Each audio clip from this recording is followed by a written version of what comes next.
Hello বন্ধুরা, কেমন আজকে একটা রেসিপি নিয়ে চলে আজকে করবো শিমুল মাছ কারি। বলবো এটাকে আর মাছ বলে, কেউ আটট্যাংরা বলে, আর কেউ বলে শিমুল মাছ। তো আমরা এটাকে শিমুল মাছ বলি। তো একখানা এই যে বড় শিমুল মাছ নিয়ে এসেছে। তো মাছটা আমি ঘরে কেটে ভালো করে ধুয়ে নুন হলুদ মাখিয়ে এই যে রেখেছিলাম কিছুক্ষণ। তো এখন ভাজবো। তেল এখানে দিয়ে দিয়েছি কড়ায়, তেল গরম হয়ে গেছে। প্রথমে মাছের মাথাটা ভেজে নিচ্ছি, তারপরে এগুলো ভাজবো। মাছের মাথাটা বড় ছিল, মাছের মাথাটা ভেজে তুলে নিয়েছি বন্ধুরা। আর একটা কথা, এই যে নুন হলুদের সঙ্গে একটু কাঁচা সর্ষের তেল মাখিয়ে রেখেছি, কারণ এই যে মাছের গাগুলো তেলা, যেসব মাছের গা তেলা হয় সেগুলো খুব ফাটে। তো মাছ ছেড়ে দিচ্ছি, তেলটা গরম হয়ে গেছে।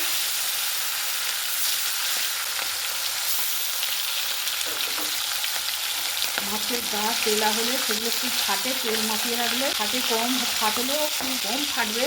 মাছগুলো সব ভেজে তুলে নিয়েছি। তো ওই তেলে পেঁয়াজ কুচিটা দিয়ে দেবো। পেঁয়াজগুলো ভেজে নিয়েছি। এবার এখানে রসুন আর আদা গ্রেট করা, আর এতে 3টে কাঁচা লঙ্কা আছে, লঙ্কাগুলো প্রচুর ঝাল। এইটা ভেজে নেবো, আবার একটু কষে নিয়েছি, আর 3টে কাঁচা লঙ্কা দিয়েছি। এবার এতে কিছু গরম মশলা দিয়ে দেবো। এখানে রয়েছে হলুদ গুঁড়ো, ধনে গুঁড়ো, জিরে গুঁড়ো, ঝাল লঙ্কার গুঁড়ো, সামান্য একটু গরম মশলা, আর এটা হচ্ছে সিকি চামচের মতো কাশ্মীরি লঙ্কার গুঁড়ো। আর এর সঙ্গে দিয়ে দেবো বন্ধুরা, এখানে রয়েছে কাঁচা লঙ্কা বাটা, এটা হচ্ছে পোস্ত বাটা, আর এটা কালো সর্ষে আর হলুদ সর্ষে বাটা। তো এই জলটা শুদ্ধ দিয়ে তারপরে মশলাটা কষে নেব। মশলার জলটা দিয়ে দিলাম সিদ্ধ হওয়া, তার মধ্যে এবার এই মশলাগুলো দিয়ে দিচ্ছি। এই আটট্যাংরা বা শিমুল মাছ মাংসর মতো করে রান্না করলে দারুণ টেস্ট হয়। শুধু সর্ষে বাটা পেঁয়াজ টাজ দিয়ে করলেও ভালো হয়, ঝাল করলে। আর এইভাবে সর্ষে পোস্ত বাটা দিয়ে এভাবেও খুব সুন্দর হয় বন্ধুরা খেতে। তো আজকে আমি সর্ষে পোস্ত বাটা দিয়ে করছি। আর এখানে একটু টমেটো কেচাপ দিয়ে দিচ্ছি। মশলাটা ভালো করে কষে নিয়েছি, এবারে জল দিয়ে দিচ্ছি।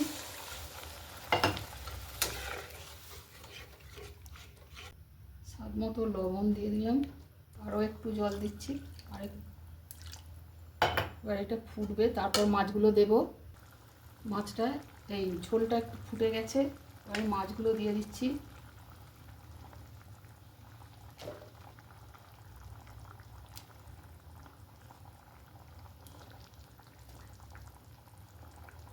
এই মাছই করবো বন্ধুরা, এই কলো আর করবো না, অনেক মাছ হয়ে যাবে। এটা রেখে দিচ্ছি।